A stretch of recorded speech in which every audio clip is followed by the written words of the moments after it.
Everyone always asks, what is the best knife sharpener for your knife? But we think the real question is, what is the best knife sharpener for you? Because it's all about your space and lifestyle. Today we're going to talk about knife sharpening at home, when to sharpen, and all the different options, including whetstones, with our pal Lon Lam from Technique Lead. So first of all, how do you know when your knife needs to be sharpened? You can feel it, especially if you've been using a sharp knife and it starts to go dull. But honestly, anytime you're cutting something and you're pushing too hard, or it's denting instead of cutting, or the knife slides, if you're struggling at all, that means your knife is dull. A really sharp knife just slides right through, right where you put it, and it's much safer as a result. We use this sharpness evaluator to determine comparative sharpness of our knives, but at home you can use a simple paper test. A really sharp knife is going to cut right through this like butter, a dull knife is going to snag and rip. So you put the paper horizontally, you start at the heel of the knife, and you go to the tip as you bring it down. Sharp knife, boom, no effort. A dull knife is not going to behave as well, and you can totally feel it. It's ripping, it's snagging. You can hear it, like as it saws. Yeah, you can hear it and you can feel it. Now this isn't too dull here, but up here, definitely, because we started to get some ripping. Your knife needs to be sharp across the entire blade, from heel to tip. You can't have any dull spots. You're going to need every part of that knife when you're cutting. So you know what that means? It's time to sharpen. Let's start with the most basic touch-up method, honing. Now let's be clear, honing is not sharpening. It's merely taking that point of the knife and straightening it back out again. You know, when you're cutting, especially if you're cutting something that's very hard, like through a bone or frozen foods or on a hard board, as you cut, that's banging that delicate little point against the board over and over. Now either it can round off a little bit, or it can even bend over to one side or the other. And then the knife feels a little off, a little dull. It's not really in need of full sharpening, it just needs to be realigned. And that's what a honing rod does. It hones it into a position. It realigns the blade, Right. Doesn't remove metal and sharpen. That's right. I think we've all been sitting at the holiday table when someone's going to carve the roast and they go through this whole theatric where they're in the air doing this. Okay, that's just showing off. Chefs can do it, but for home, we have a method that we think really works for everybody. Our method for honing will give you repeatable results, and it's much safer. We like to put down a towel and we anchor the point of the hone on the towel on the cutting board. That keeps the honing rod in a stationary position, and the only thing you need to move is the knife. And you're going to get your knife and you're going to use a 15-degree angle, because this is a 15-degree edge angle on our favorite knife. Let's talk about that a little more. How do folks figure out how to do a 15-degree angle? You're really never going to get it perfect, but you can estimate it. This is 90 degrees, 45 is half of that, 20 is about half of that, 15 come in from that, and that's about 15. You're going to hit the heel of the knife up here, and then come down, keeping that angle all the way down to the tip. And then you're going to repeat it as best you can on the other side. We're doing this just to get that point back to the middle, so it provides just enough of a push to get it back to that nice V. And when you've done it a few times, got our handy dandy paper test. This is that knife that couldn't cut paper before.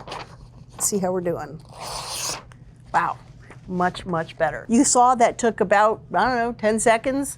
You can keep going if you want to, or you can just touch it up and try it, but you'll see that it makes a big difference in how that knife is going to perform on a day-to-day basis.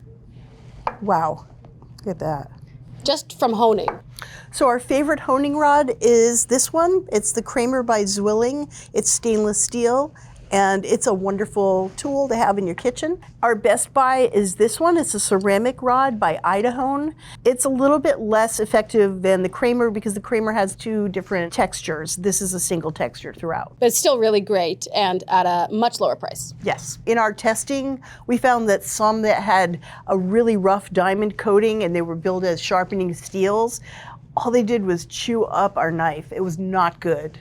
All right, so that's honing, but sometimes you really need to sharpen. So let's move on to manual sharpeners.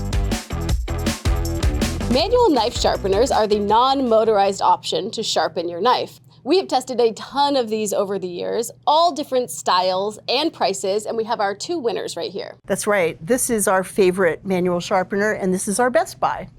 This one is by Chef's Choice. It's the Model 463, and this is by AccuSharp. It's their new 15-degree model. They've had a 20-degree model for ages. This is the new 15. During our testing, after we sharpened knives on each sharpener, we looked at the edge under a little microscope, and there was a really big difference. You could see which ones were nice and clean and crisp and polished. I actually have the Chef's Choice. I have the electric one too. These have slots that will help you align your blade at the correct angle to get a nice edge on there. It has 2 slots, a coarse slot and a fine slot. So you're going to go through first slot to get a reshape and the second slot to polish. Each slot has 2 wheels in the base, so 4 wheels total, that have a nice diamond grit on them, which we found in testing was exceptionally good at sharpening and polishing and leaving behind a really keen edge. Yes, diamond was our favorite medium. Diamonds are a sharpener's best friend. Yes. It was very easy because of these deep slots to keep the knife in the right position. Some of the others that we tested had shallow slots. This one is very easy to get the full length of the knife, really nicely polished, really nicely sharpened. It's just a really sturdy and well-made and durable little device. The AccuSharp 15 degree, they call it their gourmet 15 degree. They've had a 20-degree model for years and years. We've always liked it. The 15 degree is great because our favorite knives are 15 degree. And this is very light. It's very, very inexpensive. This is a great option for quick touch-ups. It is the quickest thing to take a knife from dead to sharp. It uses tungsten carbide in a V shape right here. And tungsten carbide is a sharpening medium that is stronger than most knife metals. You drag it over the knife blade and it strips it into a V shape here at 15-degree angle. It's very lightweight, it's very portable. I love to take it to vacation homes or to my sisters who never sharpens their knives and just make things better for myself. So before we go on to show you the next thing, I just want to point out there's a style of manual sharpener that everybody has been bugged about a lot on their social media. They're advertising like crazy. This is the rolling style. They come with a block and a wheel. The block has magnets and it has a 20 and 15-degree angle. And you put it down and you stick your knife on, and then you roll the sharpener along the edge of the knife. And then you turn it around and do the fine side. The problem is our knife is not very shallow, and when it gets down to this end, the roller hits the handle of the knife, and there's about 1 inch left on the heel that sharpener can't contact. On this end, it's not reaching the tip. With the blade up and rolling your hand right near that blade, I gotta say, wow. It's a little weird. But the thing is, it seems sort of fun, but when you're not getting your whole knife sharpened, it's no good. Bottom line, these can roll on out of here. We don't like them. If you're the kind of person who wants to get right back to cooking and don't want to spend any time sharpening your knives or very minimal time, an electric sharpener is a great choice. The motorized power of an electric sharpener does the work for you that you would have to do manually. So it's much quicker. It costs a little bit more than most manual sharpeners, and it takes a little bit more space. It's a little bit smaller than maybe a loaf of bread, right?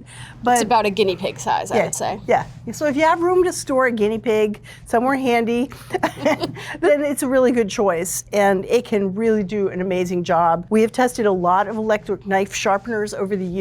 This is our winner. It's the Chef's Choice Model 15. It's been our longtime favorite, and it keeps beating new contenders. This model is very similar to our favorite manual sharpener. In fact, it's made by the same company. And like that one, it has slots that go from coarser to finer. In this case, there's 3 sets of slots. Slot 1 is the most coarse, and it's a diamond grit.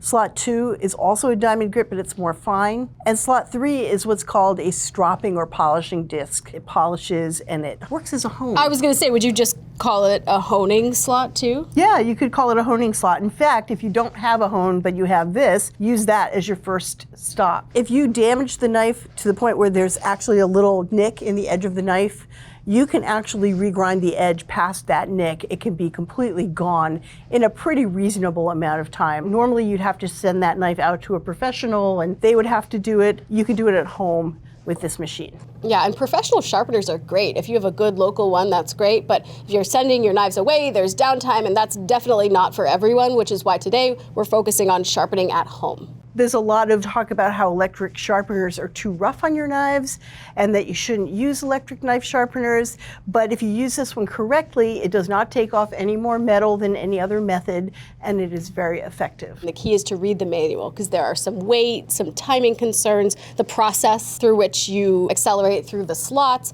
all of that. It's not complicated, but just read the manual because then you're going to get such a nice, easy sharpen.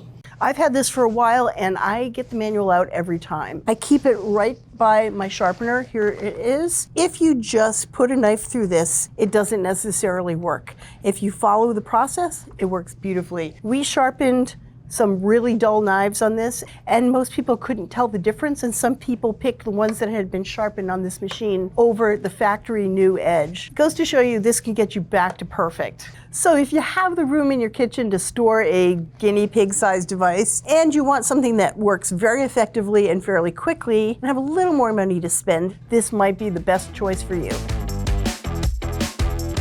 We are so excited that we are here with Lon Lamb, our good friend, award-winning writer, recipe developer for Cooks Illustrated magazine, and of Techniquely fame on YouTube. Amazing show. If you haven't seen it yet, go watch it. You have taught me so much over the years, Lisa too, about knives. Even today we were learning some things. So we are so glad to have you here. Thanks for having me. Always happy to talk knives. Some people are very intimidated by a whetstone. They think that maybe this is like beyond them, or, what kind of learning curve is there? None of the motions you need to learn in order to use one are especially tricky, but it takes practice to do it well. When you are a line cook at a restaurant, you use your knife probably 8-10 hours a day, every day. I was sharpening probably 2 to 3 times a week, depending on the week. It's one of those things where it's so much about the feel, and you get into a groove and things click, and you're like, oh, I get it. If you're really excited about whetstones and want to learn step by step how to get started, you can actually check out Lon's ATK cooking class on our app. But for right now, can you show us just some of the basics of how a whetstone works? Sure, yeah. So you want to make sure it's fully soaked. You want to see the water beating on the surface rather than absorbing. Okay, so that's how you know it isn't wet enough yet. Yeah. Once your stone is ready to go, you set your knife on there at a 45-degree angle. You want to tilt it up to create that 15, 20, 17, whatever angle you're shooting for your edge. Fingers go right above the section that you're sharpening. So I want to start down here. My fingers go right here. They're on the middle of the stone. And I'm just going to push up. And I'm using, about 5 pounds of pressure. It's not much. And you just bring it back and start again. As you get good at this, the motion is actually pretty smooth, but you only press on the upstroke. It takes a little time to learn how to hold everything steady, but once you do, it's pretty easy. Once you've worked your way all the way down the length of the blade, you flip it over, 45 degrees. This time you start up here and you're pressing as you drag the knife towards you, and it looks kind of like that. So you're not dragging it along the edge. I noticed this is beveled so that you couldn't get a dig into your knife as you go along. Yeah. I'm going to get into how to take care of your stones so that it is in good shape for not dinging up the edges of your knife. That bevel is one of the things that is important to keep. There are tools available for maintaining your stone. We'll get into that in that class as well. We are so excited for your class. Bottom line it for us. Who are whetstones for? Whetstones are for knife nerds who want to take the time to really get to know how their tools work and who want to put in the time and effort to maintain them. Well, thank you so much for coming today on Gearheads. We really appreciate you, and you're our honorary Gearhead today. Yay. We hope with everything we've shown you today, we've helped you navigate the world of sharpeners and find the right sharpener for you. Bottom line, you gotta keep your knife sharp. For more information on all the gear we talked about today, check out the links below, or for hundreds more reviews, go to americastestkitchen.com. Leave us a comment below on how you sharpen your knives. Make sure to like this video and hit that subscribe button so you never miss an episode.